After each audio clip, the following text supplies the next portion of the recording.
তখন রাত 4টা। বাইক নিয়ে বেরিয়ে পড়লাম ঠাকুর দেখতে। চন্দননগরের ঠাকুর দেখে ক্লান্ত হয়ে ভিড় এড়াতেই এই সময়ে বেরোনো। যারা আমার চন্দননগরের পুজো পরিক্রমা দেখোনি তারা এই ভিডিওর পরে গিয়ে দেখে নিতে পারো। আশা করি ভালো লাগবে। তো নমস্কার বন্ধুরা, হ্যাপি নোম্যাড লাইফে সবাইকে স্বাগত জানাই। আজকে তোমাদের দেখাবো কৃষ্ণনগরের জগদ্ধাত্রী পুজো আমি কিভাবে দেখলাম সেটা। প্রথমে গেলাম বাগাডাঙ্গা বাঘা মায়ের দর্শন করতে। চলো তোমাদেরও দেখাই।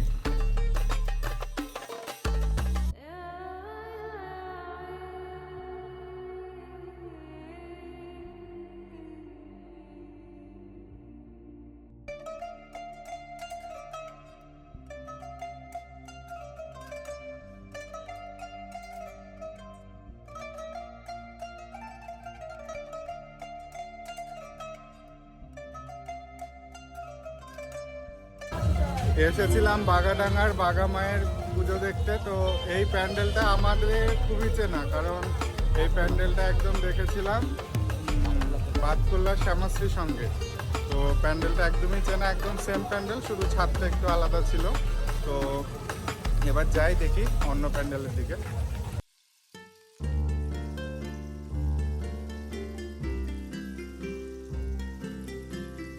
এরপর লাইটিং অনুসরণ করে দেখতে গেলাম বেজিখালি বারোয়ারি পুজো। এখন আমরা যাচ্ছি বেজিখালি বারোয়ারিতে। রাস্তা পুরো ফাঁকা, লাইটিংটা খুবই সুন্দর হয়েছে। তো দেখি ঠাকুরটা কেমন হয়েছে। আর প্যান্ডেলটা, ও বাবা, প্যান্ডেল শুরু হওয়ার আগেই শেষ হয়ে গেল। লাইটিংটা দেখে মনে হয়েছিল যে খুব সুন্দর হবে হয়তো। তো যাই হোক, লাইটিংটা ভালো হয়েছে, এটা মানে প্যান্ডেলটা কোন দিকে ঠাকুর এই দিকে। বেজিখালি বারোয়ারি প্যান্ডেলটা ছোট হলেও প্যান্ডেলের গায়ে টাঙানো ছিল অনেক হাতে আঁকা ছবি। চলো তোমাদেরকে সেগুলো দেখাই।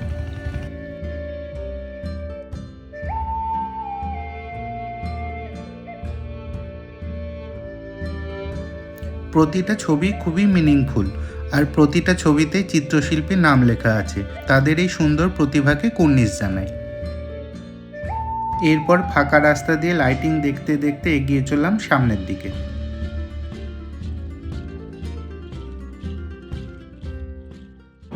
বেজিখালি বারোয়ারির পরে আমরা চলে এসেছি বউবাজার বারোয়ারিতে। এখানে খুব সুন্দর একটা প্যান্ডেল হয়েছে।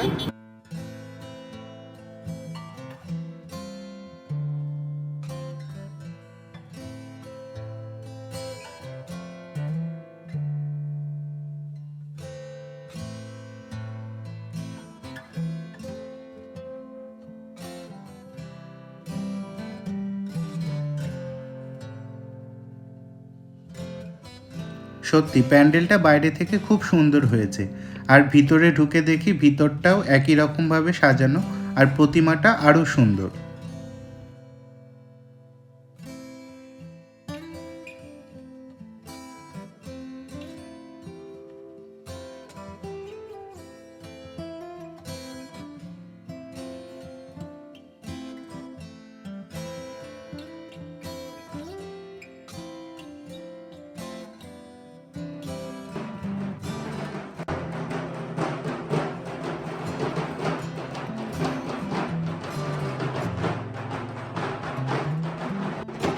ভেতরে সবাই ঢাকের তালে নাচ করছিল।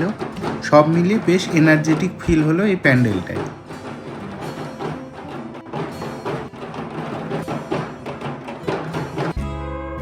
এরপর চলে আসি পল্লীশ্রীর সঙ্গে। তাদের পুজো এবার 25 বছর। ভেতরটা সাজানো খুব সুন্দরভাবে, আর ফাঁকায় ফাঁকায় এই সুন্দর সাজসজ্জা ভালো করে দেখব বলে প্ল্যান করেছিলাম এই শেষ রাতে বেরোবো। সেটা হয়তো ঠিকই ডিসিশন ছিল, তাই তোমাদেরও ভালো করে দেখাতে পারছি।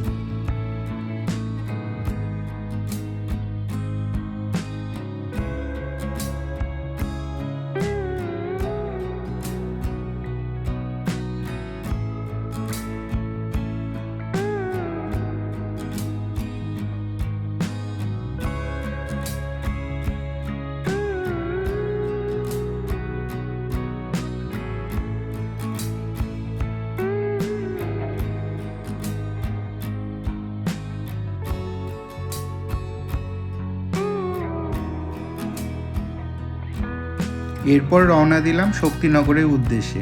আর কৃষ্ণনগর স্টেশনের কাছে দেখি এই ছোট্ট ঠাকুরটা। এটা মানে কৃষ্ণনগরের সবচেয়ে স্মলেস্ট ঠাকুর নাকি? না না না, তাহলে তারপর বাইক নিয়ে চলে যাই শক্তিনগর পাঁচমাথা মোড়ের পুজো প্যান্ডেলে। তাদের থিম পুতুল নাচ। প্যান্ডেলের ঢোকার মুখেই ঠিক ওপরে আঙুলের ইশারায় নেচে চলেছে কয়েকটি পুতুল। এই পুতুল নাচ ছিল এক সময়ের বিনোদনের মাধ্যম। যখন টিভি, সিনেমা, মোবাইল, ইন্টারনেট ছিল না, তখন এই পুতুল নাচের আসরেই মানুষের বিনোদন হতো আর সময় কাটত। আজ সেসব হারিয়ে গেছে, কিন্তু এই প্যান্ডেলের মাধ্যমে সেই পুরনো ঐতিহ্যকে সবার সামনে তুলে ধরা হয়েছে। আমার তো খুবই ভালো লাগলো প্যান্ডেলটা, আর মনে পড়লো ছোটবেলায় আমিও দেখেছি এই পুতুল নাচ। তোমরা কে কে দেখেছো কমেন্টে জানিও।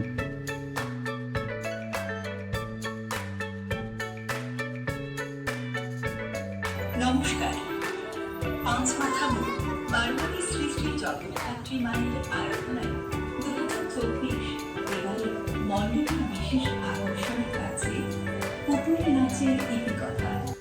পুতুল নাচ সেই প্রাচীন ঐতিহ্য এবং লোকশিল্পকে তুলে ধরেছে শক্তিনগর পাঁচমাথা মোড় বারবারই।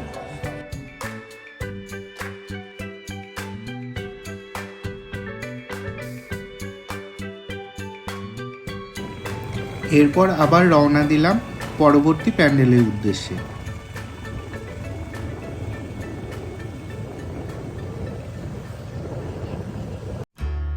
শক্তিনগরে মাঠের এই প্যান্ডেলটা রামেশ্বরম মন্দিরের আদলে তৈরি।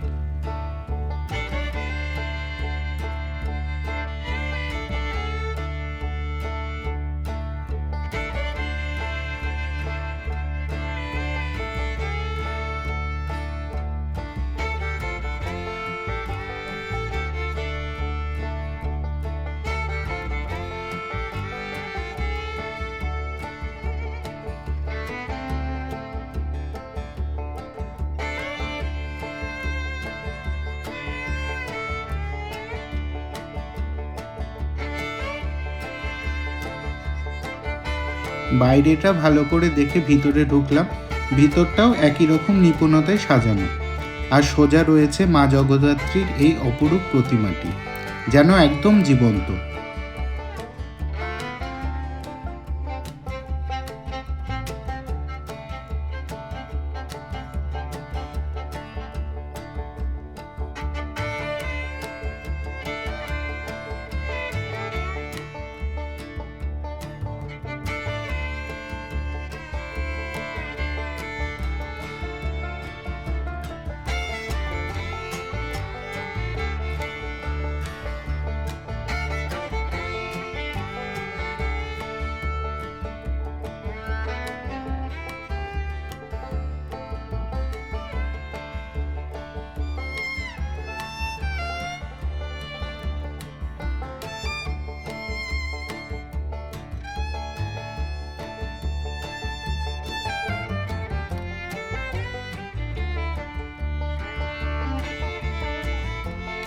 প্যান্ডেলের এই নিখুঁত কারুকার্য দেখতে দেখতে মনে হচ্ছিল যেন দেখেই যাই।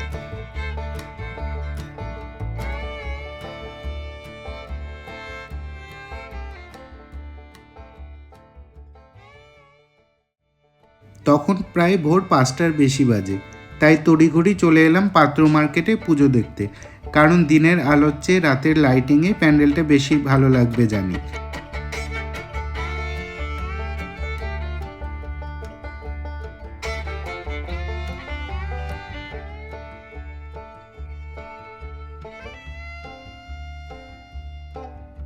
ঢুকতেই দেখলাম চন্দননগরের স্টাইলে লাইটিং দিয়ে ঢোকার রাস্তাটা আলোকিত হয়ে আছে। সেটা পেরিয়েই দেখলাম সুন্দর এই প্যান্ডেলটা।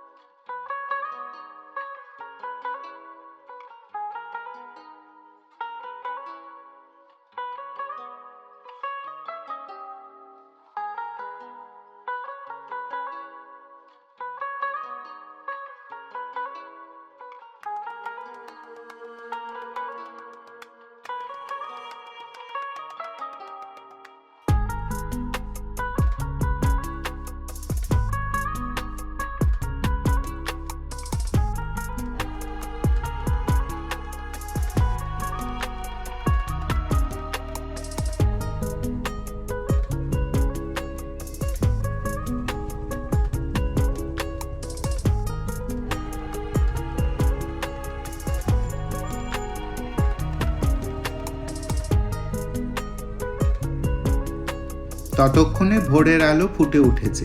এরপর রাস্তায় আরেকটা পুজো প্যান্ডেল পড়ল, সেটা দেখে নিয়ে এগিয়ে চললাম। আর তারপরে দর্শন হলো বুড়িমার, যেটা তোমাদের পরবর্তী ভিডিওতে দেখাবো, তাই চ্যানেলটা সাবস্ক্রাইব করে রেখো।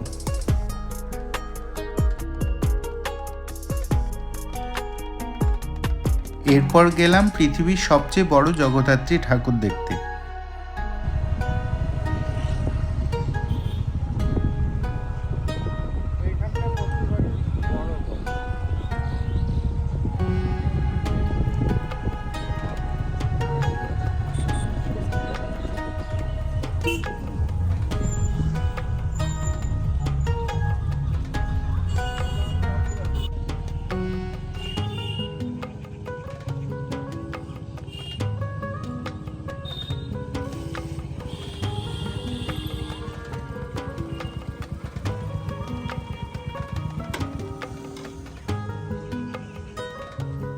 বাইক নিয়ে সোজা ঢুকে গেলাম আর অবাক হয়ে দেখতে থাকলাম পৃথিবীর সবচেয়ে বড় জগদ্ধাত্রী ঠাকুর।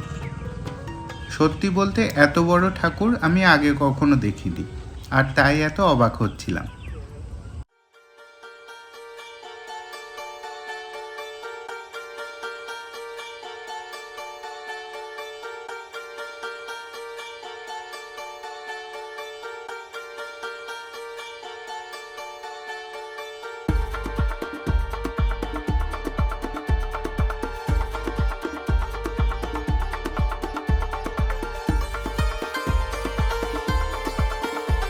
তারপর ভিতরে ঢুকে দেখলাম জগদ্ধাত্রী ঠাকুরের এই সুন্দর প্রতিমাটা, আর ভেতরটাও সাজানো রয়েছে খুব সুন্দরভাবে।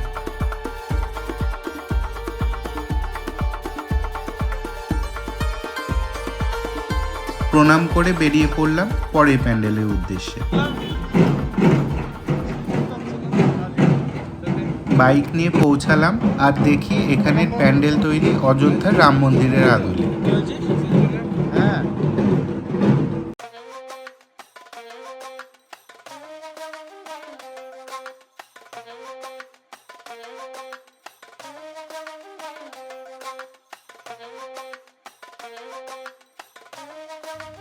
বাইরেটা দেখতে দেখতে ভিতরে ঢুকছিলাম আর মনে পড়লো অযোধ্যার রাম মন্দির উদ্বোধনে আমিও উপস্থিত ছিলাম। জয় শ্রীরাম। সে গল্প কোনো একদিন বলবো, তাই চ্যানেলটা সাবস্ক্রাইব করে রেখো আর নোটিফিকেশন অন করে দিও।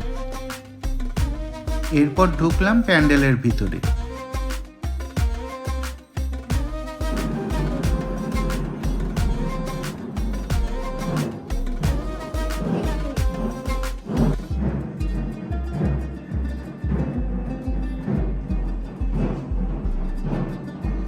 জগদ্ধাত্রীর তেজস্বিনী রূপসহ পুরো প্যান্ডেলটায় সাজানো রাম, লক্ষ্মণ, সীতা আর হনুমান সহ আরও অনেক ঠাকুরের 3D স্ট্রাকচার দিয়ে।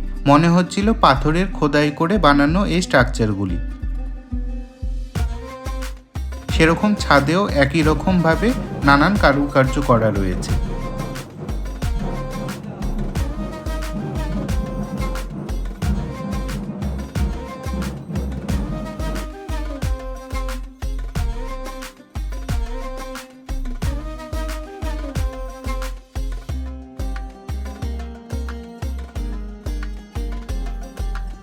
এরপর চলে এলাম কৃষ্ণ মাতার সামনে। এখানের প্যান্ডেলটা ইংরেজ আমলের কোনো অফিস, আদালত বা স্কুলের মতো তৈরি। এটা আসলে কিসের আদলে তৈরি সঠিক জানি না, আর কোথাও লেখা আছে কিনা সেটাও চোখে পড়েনি।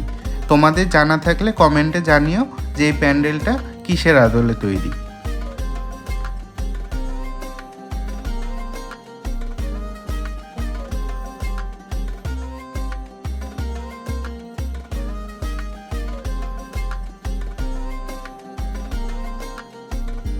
বাইরের মতন এই প্যান্ডেলের ভেতরটাও খুব সাজানো গোছানো ছিল, আর ঠাকুরের মুখটা ছিল একই সঙ্গে শান্ত আর শক্তির প্রতীক স্বরূপ।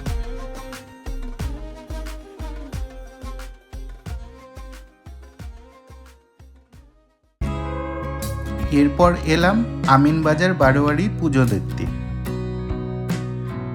চার্চের আদলে তৈরি এই প্যান্ডেলটা।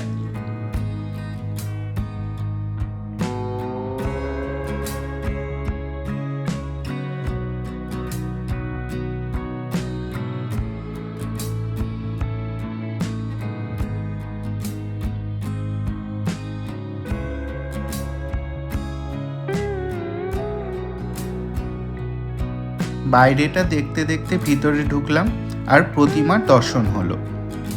পুজো পরিক্রমার এই ভিডিওটা তোমাদের কেমন লাগছে জানিও, আর ভালো লাগলে লাইক কমেন্ট শেয়ার করো। পরবর্তী পর্বে তোমাদের দেখাবো রাজবাড়ির পুজো ও জগদ্ধাত্রী পুজোর ইতিহাস, আর দেখাবো কৃষ্ণনগরের জাগ্রত 3 মা, বুড়িমা, মেজমা আর ছোটো মাকে। আজকের মতন এই পর্যন্তই, আবার দেখা হবে, টাটা।